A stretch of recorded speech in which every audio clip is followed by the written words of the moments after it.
ভাই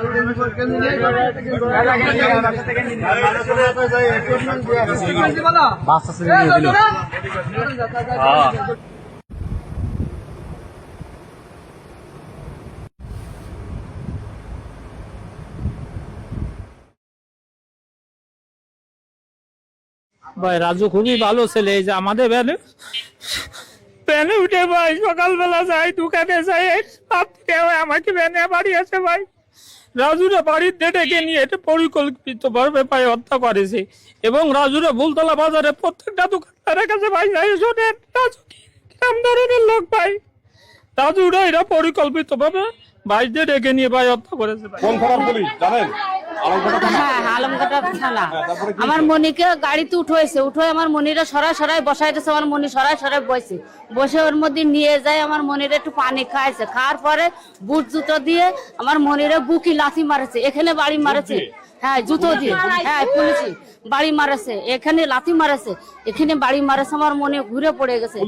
হ্যাঁ, পুলিশি বাড়ি মারেছে। ও তো থানায় রয়েছে, থানাতে যখন মারা গেছে তখন হাসপাতালে নিয়ে গেছে, 250 বেডে নিয়ে গেছে। থানায় 4 ঘন্টা কি করেছে? হ্যাঁ আমি বলবো,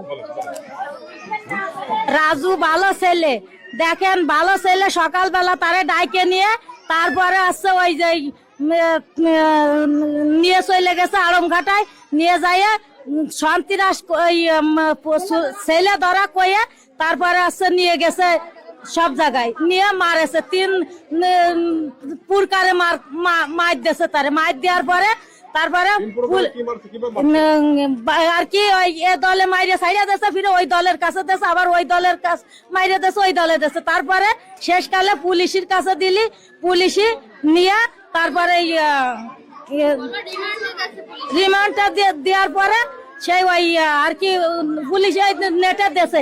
এরকম সরেছে পুলিশের ভয় ছোট ছেলে তো ফুলতলার থানা, ওই ফুলতলার বাজারের মানুষ, এলাকা না কবে এমন কোন মানুষ নেই যে ওই ছেলে ভালো।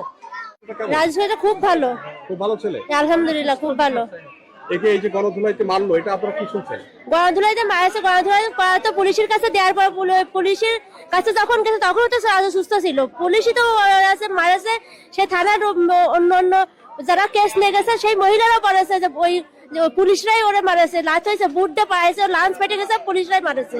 পুলিশ বুট দিয়ে মারছে? হ্যাঁ পুলিশরাই মারেছে। পুলিশই মারছে? হ্যাঁ পুলিশই মারছে। জি। রাজুকে অপহরণের অপবাদ দেওয়া হলো এবং তাকে নির্মমভাবে মারা হলো, হত্যা করা হলো, এটা আপনারা কি বলেন এলাকার মানুষ হিসেবে? পরিকল্পিতভাবে হত্যা করা হয়েছে। পরিকল্পিতভাবে? জি পরিকল্পিতভাবে। কারণ কি ছিল? এর পিছনে কারণ কি ছিল এটা তো বলতে পারবো না, কিন্তু ওর বন্ধুতে ফোন দিয়ে ওরে নিয়ে গেছে। বন্ধুর নামটা কি জানেন? না, বন্ধুর নাম আপনি মানে ইতিপূর্বে সে কোনো অপরাধে জড়িত? না, খুব ভালো ছিল, খুব ভালো ছিল। আমার জানার মধ্যে খুব ভালো ছেলে। পরে দোকান থাকে, সকালবেলা 8টার সময় যায়, রাত 10টা-11টার সময় আসে বাড়ি। আচ্ছা, কর্ম করেই খায়? জি কর্ম করে। একই কথাই, ভালো ছেলে। রাজু খুব ভালো ছেলে। আমাদের এলাকার ভিতরে 100-র ভিতরে একটা ছেলে হয়। আজকে যে তাকে এই গণধুলাইতে নির্মমভাবে হত্যা করা হলো, এর কোনো বন্ধু বান্ধবের, হ্যাঁ বিচার তো অবশ্যই চাই, কিন্তু এর কোনো বন্ধু বান্ধবের পাল্লায় পড়ে হয়তো ডাকে নিয়ে গেছে ফোন করে, সেইভাবে ওই জায়গায় গেছে।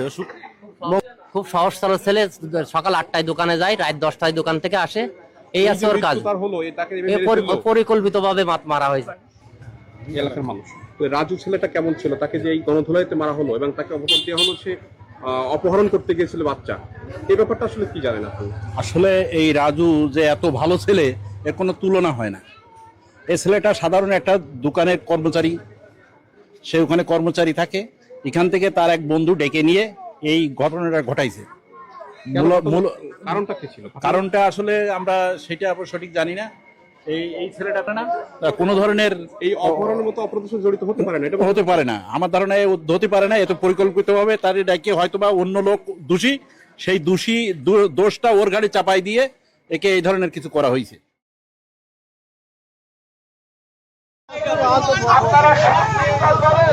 আমাদের এই রাস্তা অবরোধ কর্মসূচি সফল করুন।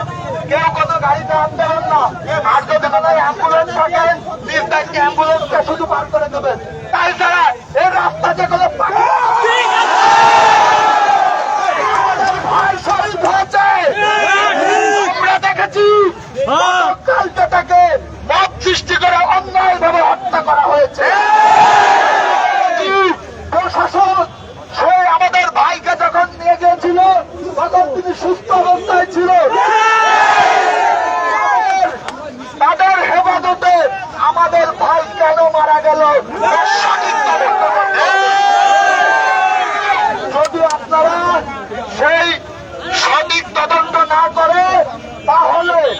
আমাদের এই কর্মসূচি আরো অধিক আমরা আরো এলাকাবাসীদের নিয়ে বড় কর্মসূচির ঘোষণা করব।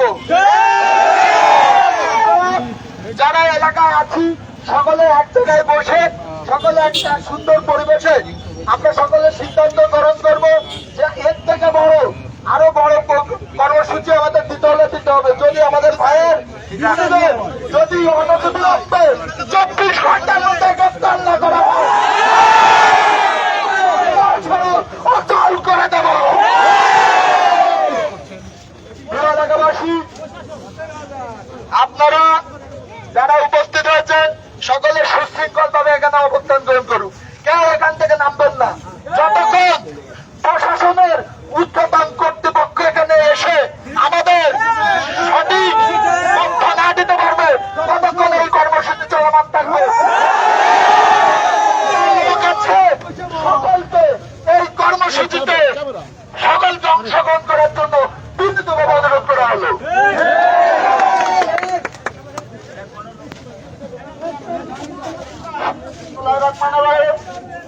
এই রাজু হত্যা রাজু আমাদের ভাই, এই রাজুকে কিছু সন্ত্রাসীরা নির্মমভাবে যখন অত্যাচার করে তখন আলমঘাটা থানা পুলিশ বেলা 2টার সময় তাকে নিয়ে আসে ওইখানে আসে নির্মমভাবে আরে পিটায় এবং আলমঘাটা থানা পুলিশ যত সময় রাজু মৃত্যুবরণ করা হয় তত সময় আলমঘাটা থানা পুলিশ তাকে অত্যাচার করেছে।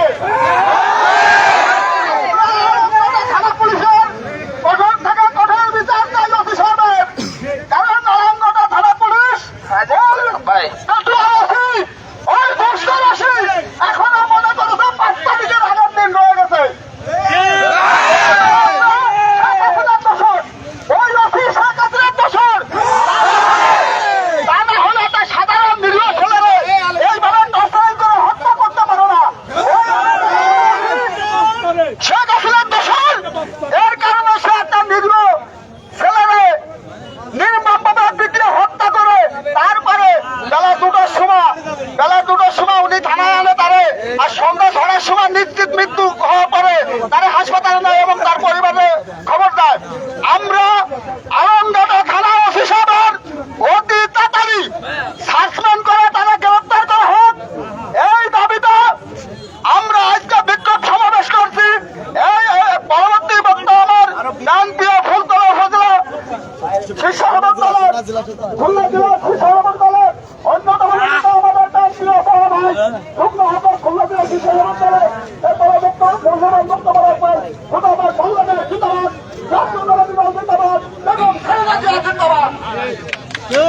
দর্শক দেখছেন গতকাল যে খুলনা আরংঘাটা থানা এলাকায় যে রাজুকে ছেলে ধরা সন্দেহে গণপিটুনিতে হত্যা করেছিল তারই ধারাবাহিকতায় কিন্তু আজ খুলনা যশোর মহাসড়কের যে খুলনার ফুলতলা পথের বাজার চেকপোস্টটি রয়েছে সেই চেকপোস্টে কিন্তু বিক্ষোভ জনতা অর্থাৎ এলাকাবাসী এবং আশেপাশের যে উৎসুক জনতা রয়েছে তারা কিন্তু এখানে বিক্ষোভ আন্দোলন করেছেন। তাদের কিন্তু দাবি একটাই যে আরংঘাটা থানা পুলিশ যে ওসি সাহেব তিনি কিন্তু তার গাফিলতির কারণেই কিন্তু চিকিৎসা না হওয়ার কারণেই এই রাজু মৃত্যুবরণ করে, এমনটি কিন্তু এই বিক্ষোভ জনতা কিন্তু বলছেন।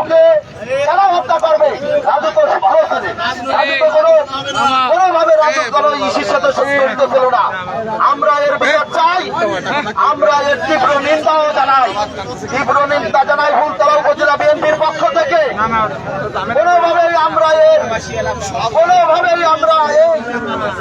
কোনোভাবেই এই সন্ত্রাসীদের আমরা কোনোভাবেই রক্ষা করব না। সবাইকে দলমত নির্বিশেষে আমরা বলবো এখানে জামাত বিএনপি সবাই আসেন একসাথে রাজুর প্রতিবাদে আমরা সবাই একসাথে জড়িত হই। সবাইকে ধন্যবাদ জানাই ফুলতলা উপজেলা বিএনপি পক্ষ থেকে।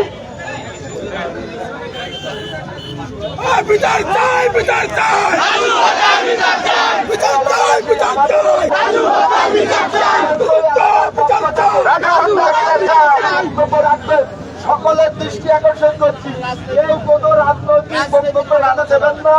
আপনারা আমাদের সমর্থন করতে পারেন, কিন্তু এটাকে উদ্দেশ্য করে কেউ অন্য দলের প্রতি কোনো